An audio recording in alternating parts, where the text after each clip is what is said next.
삶의 기초 함께 나누고 있는데, 오늘은 하나님의 다스림을 드러내는 세상 경영이라는 제목으로 함께 주의 말씀을 나누고자 합니다. 창세기에는요, 하나님이 지으신 하나님의 나라의 모습이 나타납니다.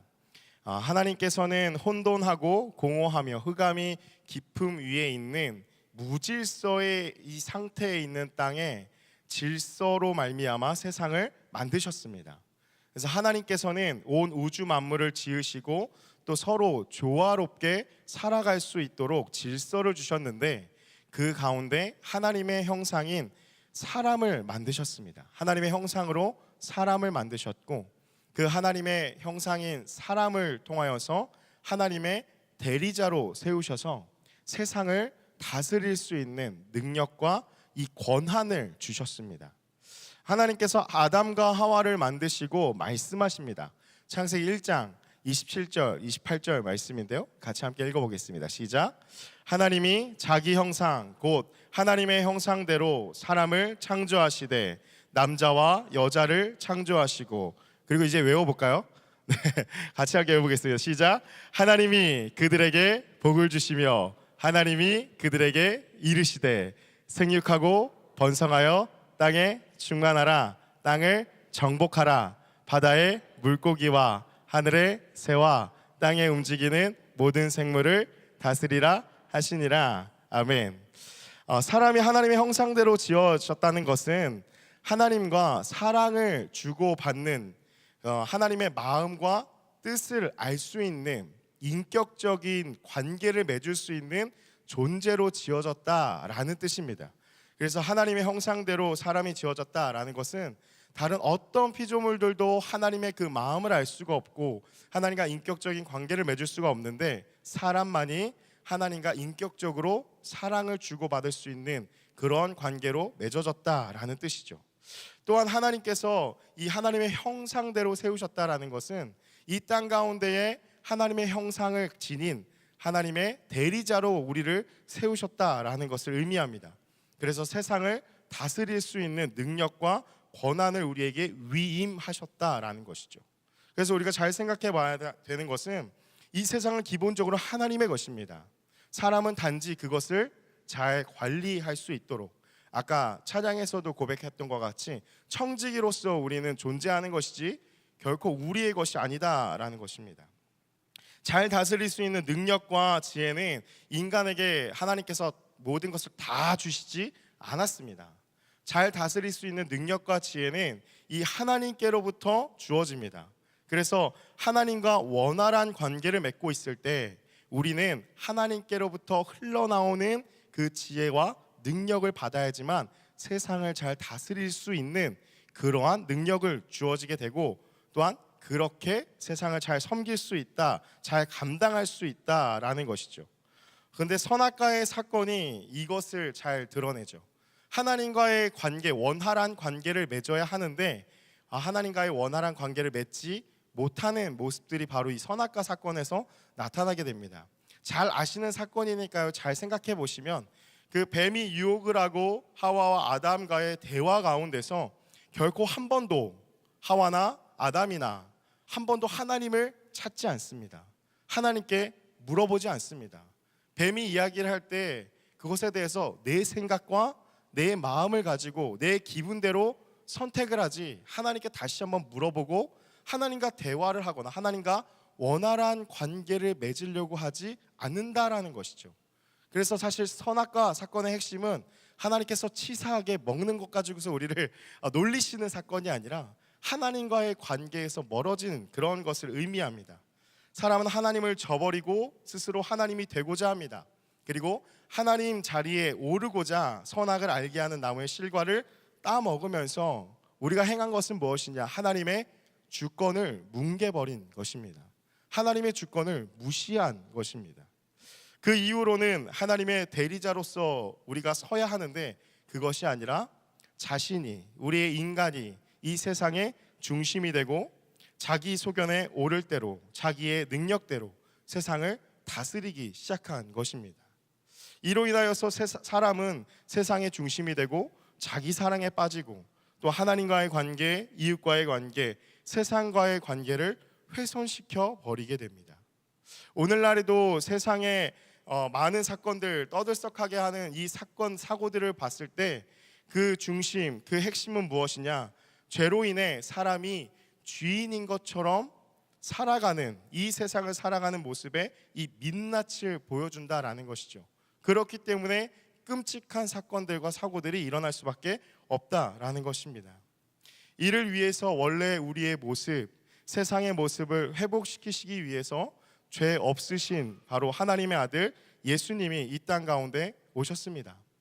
예수님께서 이 땅 가운데 오셔서 하신 어떤 산상수훈의 말씀들, 특별히 예수님의 이 십자가의 사건은 하나님을 떠나 내 방식대로 율법을 해석하면서 내 기준에 따라서 자신의 신념과 자신의 그 아집에 따라서 신앙생활을 했던 우리에게, 무질서해진 우리에게 참된 질서를 회복하신 것, 그것이 바로 예수 그리스도의 십자가의 사건이라는 것이죠. 사랑하는 여러분, 이러한 창조의 이야기 창세기를 보면서 우리는 우리의 믿음의 내용을 점검해 보아야 합니다. 하나님께서는 단순히 나 자신, 개인이 죽어서 가는 어떤 천국만을 위해서 예수를 보내셔서 구원을 얻게 하려 하심이 결코 아니다라는 것입니다. 하나님께서는 창세기 처음부터 무엇을 행하셨느냐? 하나님의 나라를 지으셨다라는 것이죠. 하나님은 하나님의 나라를 지으시고 그 안에 사람을 만드신 것입니다. 그래서 우리가 신앙생활을 하면서 우리의 믿음의 내용을 점검해야 하는 것은 예수 믿었으니까 천국 간다, 아싸, 좋습니다, 이렇게 끝나서는 결코 안 됩니다. 우리가 하나님께 구원을 얻었다라는 것은 하나님의 나라의 구성원으로서 회복되어지고 우리가 해야 할 일을 마땅하게 감당해야 한다라는 것이죠. 그래서 주님이 보시기에 좋았더라 한 이 세상이, 하나님의 나라가 망가지게 되었습니다. 사람으로 인해서 망가지게 되니까 하나님께서는 이 주님의 나라를 다시 한번 회복시키시기 위해서 망가뜨린 주범인 사람부터 회복을 시키신 것입니다. 그래서 사람부터 하나님과의 관계를 회복시키시고, 사람과 사람과의 관계를 회복시키시고, 사람과 세상과의 관계를 회복시키신 것입니다. 그래서 하나님의 나라를 회복시키시는 것이 바로 예수 그리스도께서 이 땅 가운데 오신, 그리고 우리가 지금 추구해야 할 목적, 목표라는 것입니다. 따라서 우리 인생에는 목적이 있습니다. 바로 다스림입니다. 우리가 하나님께 위임받은 다스림을 우리에게 실천하고 살아가야 한다라는 것이죠. 하나님께서 우리에게 주신 권한과 능력을 우리는 바르게 회복하여서 사용해야 한다라는 것입니다. 먼저 그렇다면 하나님의 나라에 대한 이해가 필요합니다. 오늘 우리가 읽은 본문은 남유다의 멸망으로 인하여서 이 바벨론 포로로 끌려갔던 이스라엘 백성들이 귀환을 하면서 이제 찬양하는 시를 나타냅니다.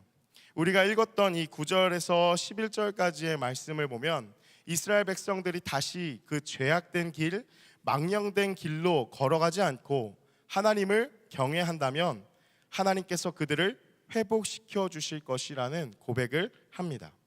이 9절의 말씀에 보면요, 진실로 그의 구원이 그를 경외하는 자에게 가까우니 영광이 우리 땅에 머무르리이다 라고 말씀을 하고 있습니다. 죄로 인해서 우리를 떠났던, 이스라엘을 떠났던 하나님의 영광, 하나님의 통치하심, 하나님의 임재하심이 다시 임한다라는 것입니다. 영광이 우리 땅에 머무르리이다 라는 것이죠. 이는 완전히 회복된 하나님의 나라의 모습을 의미합니다. 구체적으로 10절 이후에 그 하나님의 나라의 모습을 나타냅니다. 우리 10절과 11절의 말씀, 우리 다시 한번 말씀을 같이 함께 읽어보겠습니다. 시작. 인애와 진리가 같이 만나고 의와 화평이 서로 입맞추었으며 진리는 땅에서 솟아나고 의는 하늘에서 굽어 보도다. 아멘. 완전한 하나님의 나라의 특징이 무엇이냐? 사랑과 진리와 정의와 평화가 가득한 곳이 바로 하나님의 나라라는 것이죠. 진리와 정의를 같은 범주로, 그리고 사랑과 평화를 우리가 같은 범주로 생각할 때 사랑과 정의가 공존하는 것은 죄로 인하여서 타락한 우리의 생각에는 언뜻 이해하기가 쉽지가 않습니다. 왜냐하면 정의와 사랑은 서로 상충되는 것처럼 생각되기 때문이죠. 어떻게 사랑과 정의가 공존할 수 있는 것인가? 성경을 보면은 구약은 정의만 강조하고 사랑은 없는 것 같은, 그런 신약은 사랑이 가득한 듯하여서 이 신약의 예수님만 믿는다는 사람들이 많습니다. 그래서 우리가 함께 거하고 있는 이 세상 가운데 기독교인들이라 할지라도 혹은 우리 안에도 그런 분들이 계실 수 있습니다. 나는 구약의 하나님은 동의할 수 없다. 나는 신약의 예수님만 동의한다. 왜냐? 신약의 예수님 항상 한없이 자유롭고 모든 것을 다 품어주시는 분인 것 같고, 구약에서는 하나님은 정말 대쪽같이 정말 작은 거 하나에도 다 진멸해 버리시는 그러한 모습이 나타난다라고 하면서 인정하지 않는 모습들인 것이죠. 그러나 우리가 성경을 잘 살펴보면 구약에서도 하나님의 사랑은 변함이 없습니다. 무자비하게 기준 없이 변덕스럽게 하나님은 심판하시는 것이 아니라 분명한 원칙과 기준이 있고, 그것을 어길 때 하나님께서는 당연히 바로 심판하셔도 되는데 몇 차례고 계속해서 기회를 주십니다. 그것이 바로 구약에 나타난 하나님의 사랑인 것이죠. 신약의 예수님도 마찬가지입니다. 예수님은 사랑만 있고 정의는 없느냐, 모든 것이 다 괜찮다 하시는 것이냐? 그렇지 않습니다. 산상수훈의 말씀에서 보면은 예수님이 율법을 폐하러 오신 것이 아니라 예수님은 율법의 완성으로 오셨다고 말씀을 합니다. 산상수훈을 보면요, 예수님께서는 새로운 율법을 주시거나 구약의 율법을 없애시지 않습니다. 심령이 가난한 자는 복이 있나니 천국이 그들의 것이며부터 시작되어지는 말씀들을 하나씩 잘 보면은 구약의 말씀들에서 새로운 계명을 주시거나 혹은 부족한 것을 보충해 주시는 그런 개념이 아닙니다. 무엇이냐? 우리가 우리의 식대로, 우리의 생각대로 잘못 해석하고 적용해 왔던 것을 예수님께서 바로 알려주시는 장면이 바로 이 산상수훈의 말씀이라는 것이죠. 예수님께서는 죄로 인해 잘못되게 해석하고 있는 이 구약의 율법, 정의의 본질을 깨닫게 하십니다. 그래서 정의보다 사랑이 아니라 정의 안에서의 사랑, 참된 정의를 말씀하시는 것입니다. 이 조화가 바로 완벽하게 나타난 것이 십자가입니다. 하나님을 무시하고 거절하여서 스스로 주인이 되고자 한 죄에 대한 이 하나님의 정의, 하나님의 공의로우심을 충족시키기 위한 대가 지불은 어떻게 드러나게 되었느냐? 예수님이 스스로 제물 되시면서 하나님의 정의가 충족되어지게 된 것이죠. 이는 또한 그 인류를 포기하지 않으시는, 그 하나님의 나라를 포기하지 않으시는 하나님의 사랑에서 기반한 것입니다. 그래서 십자가는 무엇이냐? 바로 하나님의 최고의 정의와 하나님의 최고의 사랑이 만나는 곳, 그곳이 바로 십자가라는 것입니다. 따라서 우리는 십자가만을 통하여서 무너진 하나님 나라의 질서를 회복할 수 있는 것입니다. 날마다 십자가에 우리의 눈과 귀가 고정되어졌을 때에 이 사랑과 정의가 모두 충족되어지는 완전한 하나님의 나라를 꿈꾸고 그 질서를 세워나갈 수 있다라는 것이죠. 그렇다면 사람에게 허락하신 이 세상을 다스리라라는 이 권한과 능력의 참 뜻이 무엇일까요? 인간은 자신의 유익과 만족을 위해서 세상을 착취하고 억압하고 마음대로 훼손해도 된다라는 것이 아니라 세상의 모든 것들이 그 아름다운 모습대로, 하나님께서 원래 지으신 그 아름다운 모습대로 나타날 수 있도록 사랑과 정의로 세상을 경영하는 것, 그것이 하나님께서 우리에게 맡겨주신, 우리가 회복해야 될 이 다스림이라는 것입니다. 하나님이 원래 지으신 모습, 그 뜻이 온전하게 이루어질 수 있도록 그분의 정의와 그분의 사랑으로 세상을 섬기고 이끄는 것, 그것이 하나님께서 우리에게 명령하신 다스리라라는 명령을 잘 이행하는 것입니다.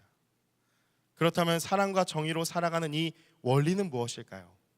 그리스도인은 예수님을 따라 예수님을 닮아가는 존재입니다. 그렇다면 그 세상에 거하면서 하나님 나라의 방식인 사랑과 정의로 살아가는 삶은 무엇이냐? 답은 간단합니다. 세상이 추구하고 세상의 순리대로 살아가지 않는 것, 세상의 삶을 역행하는 것이 바로 그리스도인의 삶, 하나님께서 원하시는 대로 살아가는 삶의 모습이라는 것이죠.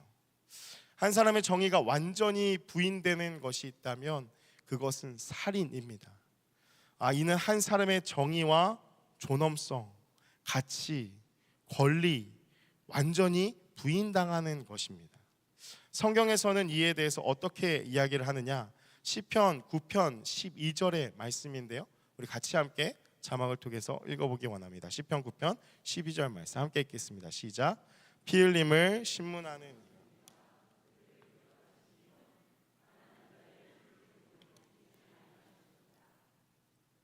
아멘.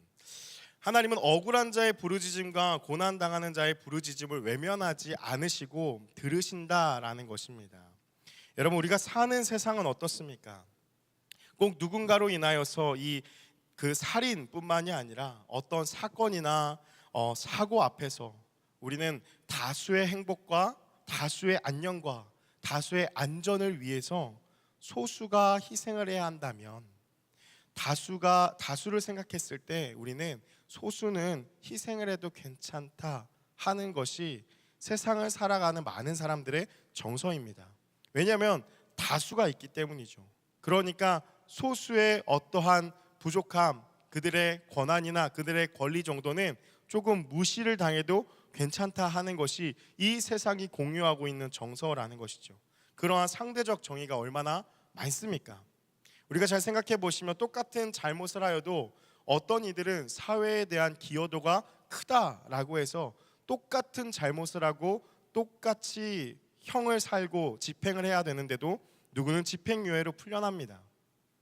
그러나 그러지 못한 가난하고 인지도가 없는 그러한 사람들은 똑같은 잘못을 하였다 할지라도 억울하게 더 누명을 쓰기도 하고 더 형을 살기도 하는 그러한 사회가 우리가 심심치 않게 볼 수 있는 모습이라는 것이죠.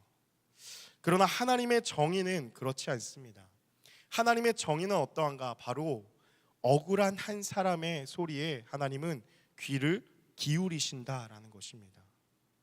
한 사람의 소수라도 하나님은 그 억울한 소리를 들으시고 울부짖음을 들으신다라는 것이죠.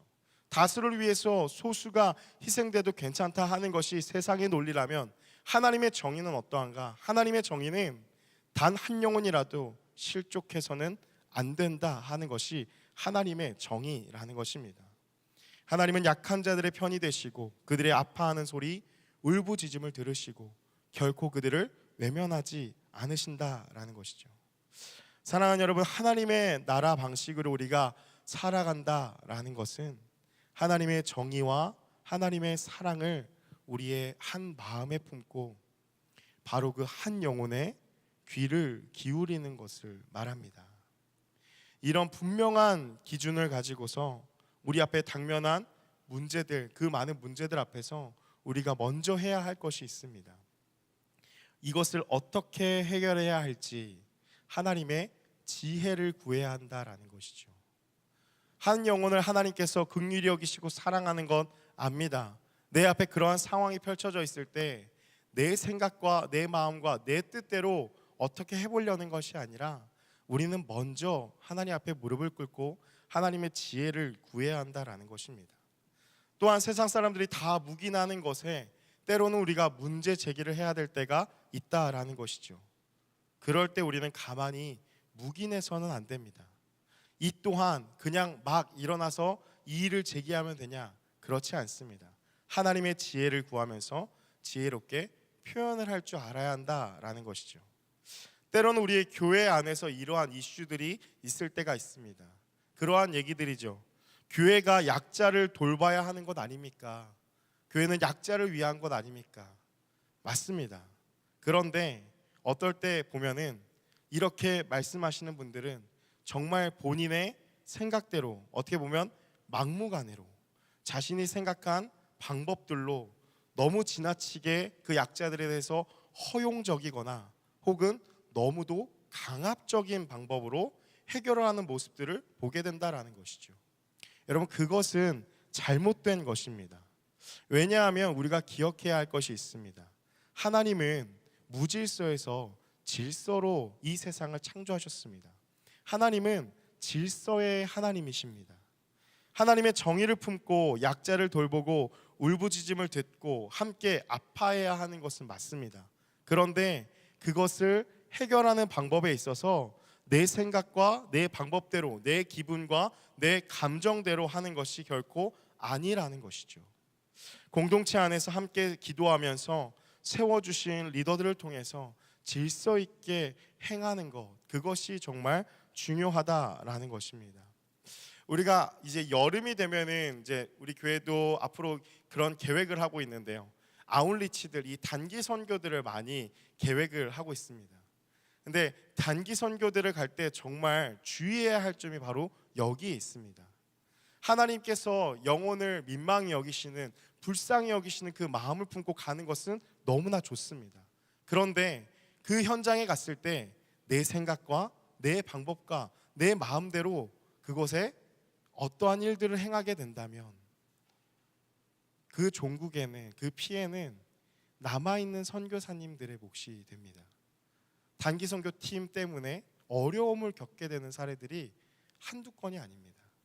너무나 좋은 마음으로 왔지만 우리의 열심과 생각이 하나님의 질서를 넘어설 때, 그럴 때는 종국에는 하나님의 사역을 방해하게 되는 그러한 모습도 나타난다라는 것이죠. 그래서 우리가 이해해야 할 것은 무엇이냐? 정의 안에서의 사랑, 사랑 안에서의 이 정의를 품고 하나님의 다스리심을 나타내야 한다라는 것입니다. 그렇다면 구체적으로 우리의 삶에 이것을 어떻게 적용할 수 있을까요? 우리의 삶 속에서 하나님의 사랑과 정의가 나타나게 하려면 우리는 어떻게 살아가야 할 것일까요? 먼저 우리 자신이 하나님의 다스리심을 받아야 합니다. 하나님께서는 흙으로 각종 들짐승과 공중에 각종 새를 지으시고 아담을 통해서 하신 일이 있습니다. 무엇이냐? 창세기 22장 20절인데요. 아담이 모든 가축과 공중의 새와 들의 모든 짐승에게 이름을 주니라 라는 말씀입니다.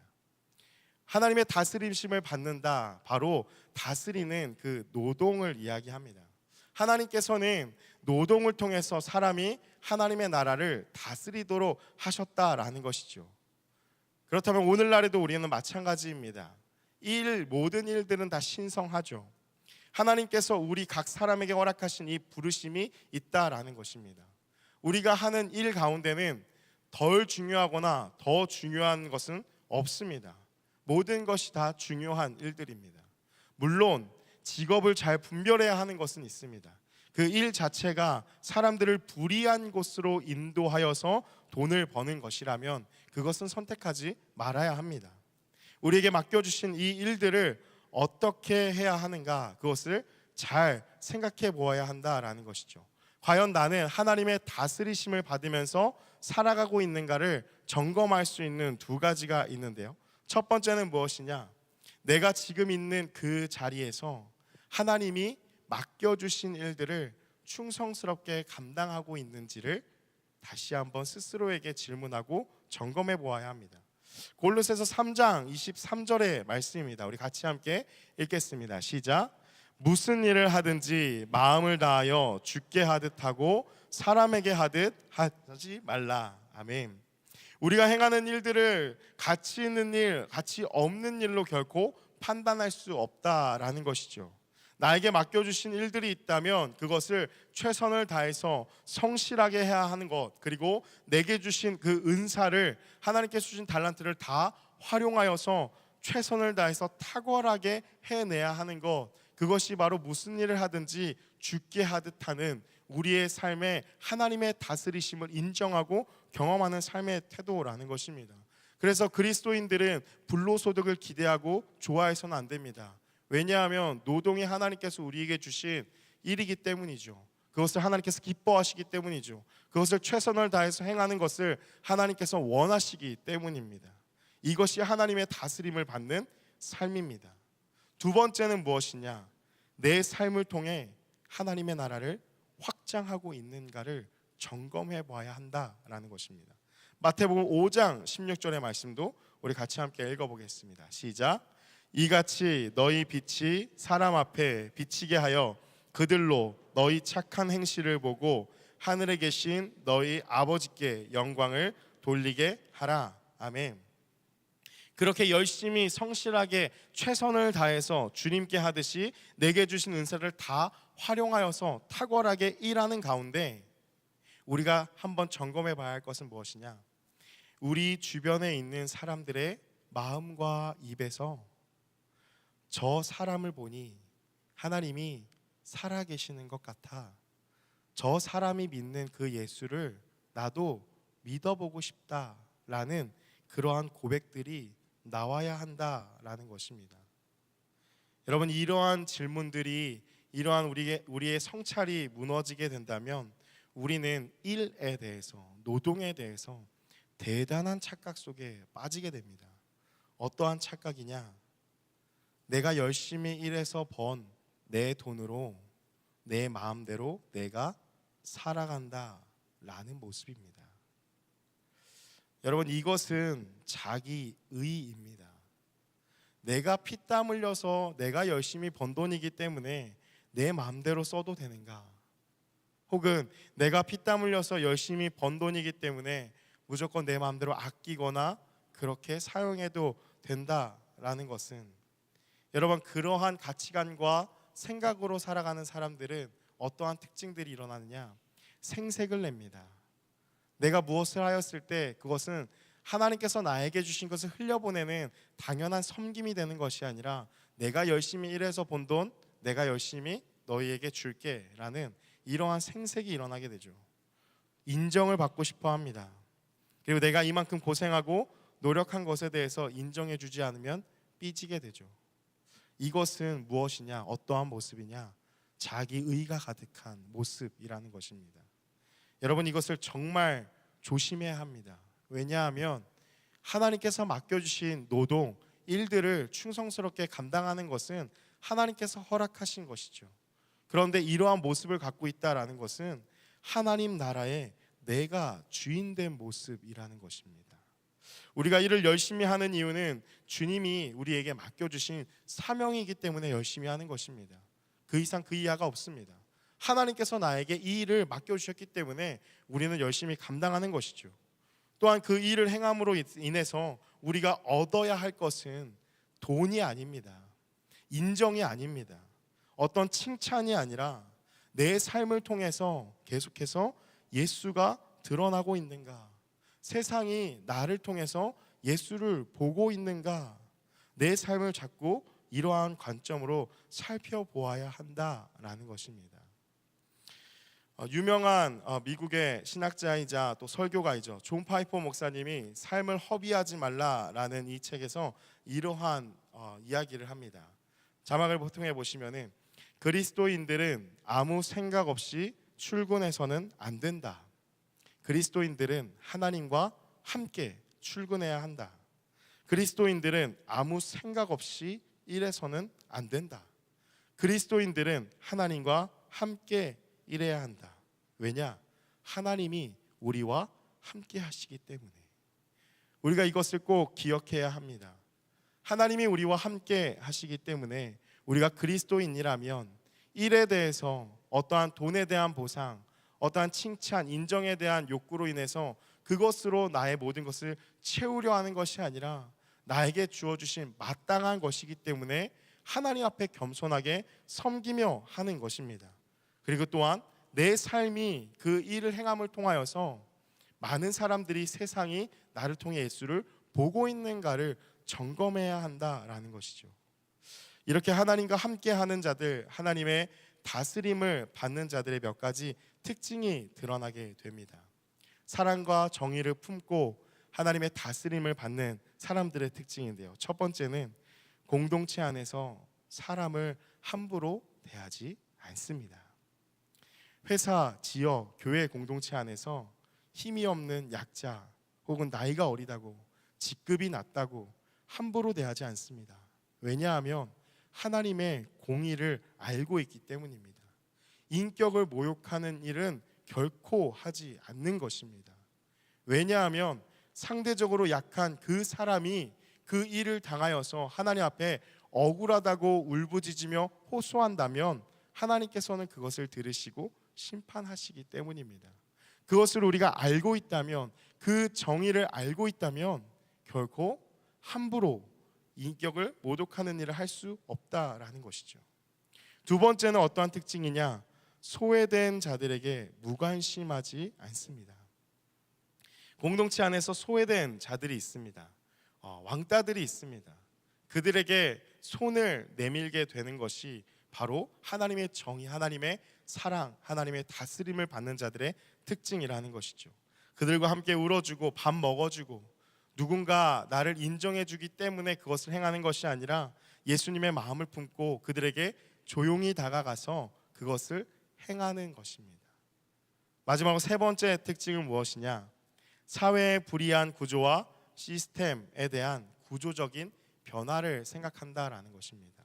단순히 수동적으로 피해자들을 돌보고 그냥 안아주고 하는 것뿐만이 아니라 왜 이러한 구조가 되었는지, 왜 이렇게 될 수밖에 없는지를 하나님이 주신 지혜로 분석하고 그 구조를 바꾸려고 목소리를 내는 것이죠. 그래서 약자를 배려하고 보호함과 동시에 사회 구조 안에서 부조리와 불이한 시스템을 어떻게 보완하고 개혁해야 할지 적극적으로 목소리를 내고 방안을 찾고 변화시켜 나가는 그런 자들이 바로 하나님의 정의와 사랑을 품고 하나님의 다스림을 받는 사람들이라는 것입니다. 이러한 모습 가운데는 당연히 정책이나 나라의 어떤 법이 필요하겠죠.